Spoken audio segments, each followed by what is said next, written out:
ಆತ್ಮೀಯ H16 news ಅರ್ಧಧೇ ಸೀತಾರಾಮ್ಗೆ ಸ್ವಾಗತ. ನಾನು ನಿಮ್ಮವ MI ಅಥವಾ ಮಲ್ಲಪ್ಪ ಜ್ಯೋತ ಅವರ ಆತ್ಮೀಯರೇ.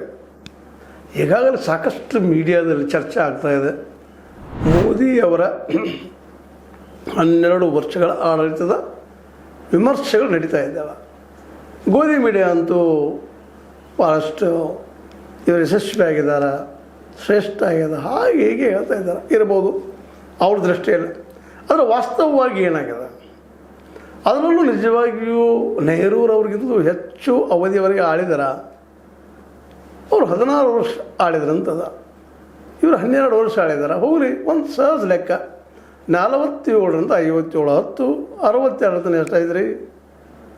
62 ತನಕ 15 ವರ್ಷ ಅವ್ರು ಆಳಿದರು. ಇವ್ರು ಹೆಂಗೆ ನೆಹರೂರವ್ರ ದಾಖಲೆಯನ್ನು ಯಾವ ರೀತಿಯಾಗಿ ಮುರಿದ್ರು ಅವರು ಹೇಳ್ಬೇಕು. ಅದಕ್ಕೆ ಇರಲಿ, ಮೋದಿಯವರು ವಿಶ್ವಾಸ, ವಿಕಾಸ, ಜನಕಲ್ಯಾಣ ಅಂತೇಳಿ ಒಂದು 3 ಸ್ಲೋಗನ್ಗಳನ್ನ ಹಾಕ್ಕೊಂಡು ನಾವು ಯಶಸ್ವಿಯಾಗಿದ್ದೀವಿ ಅಂತ ಅಡ್ವರ್ಟೈಸ್ ಕೊಟ್ಟಿದ್ದಾರೆ. ವಿಶೇಷವಾಗಿ ನಾವು ಭಾಳ ಸಾಧಿಸಿದ್ದೀವಿ ಅಂತ ಹೇಳ್ಕೊತಾ ಇದ್ದಾರೆ. 12 ವರ್ಷ ಸಾಧನೆ ಆಗಿದೆ ಅಂತೇಳಿ. ನಿಜವಾಗಿಯೂ ಆಗಿದ್ದಾನ. ಬಡವರ ಕಲ್ಯಾಣ ಅಂತ ಮೊದಲು ಕೊಡ್ತಾ ಇದ್ದಾರೆ.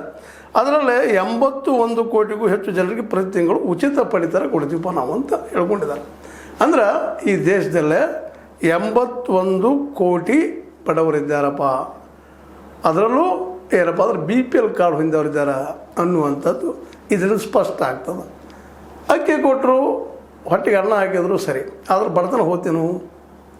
ಮಲ್ಟಿ ಡೈಮೆನ್ಷನಲ್ ಪಾವರ್ಟಿ ಅಂತೇಳಿ ಮಾಡಿ 25 ಕೋಟಿ ಜನರಿಗೆ ನಾವು ಏನು ಮಾಡಿದಪ್ಪ ಅಂತ ಬಡತನದ ಮೇಲೆ ಎತ್ತಿದ್ವು ಅಂತ ಹೇಳ್ಕೊಳ್ತಾರೆ. ಇಲ್ಲಿ ಎತ್ತಿದ್ದೆಲ್ಲೇ ಅಂದ್ರೆ ಯಾಕೆ ಪ್ರಶ್ನೆ ಮಾಡ್ತಾಯಿದ್ದೀನಿ, ಎಲ್ಲರೂ ಯಾಕೆ ಪ್ರಶ್ನೆ ಮಾಡ್ತಾಯಿದ್ದಾರೆ ಎಲ್ಲರೂ ಅಂತಂದ್ರೆ, ಇದು 81 ಕೋಟಿ ಮಂದಿ ಬಡವರಿದ್ದಾರೆ. ಮತ್ತು 4 ಕೋಟಿಗೂ ಹೆಚ್ಚು PM ಆವಾಸ್ ಮನೆಗಳು, 10.5 ಕೋಟಿಗೂ ಹೆಚ್ಚು ಉಜ್ವಲ LPG ಸಂಪರ್ಕಗಳು ಮತ್ತು 12 ಕೋಟಿಗೂ ಹೆಚ್ಚು ಶೌಚಾಲಯಗಳನ್ನು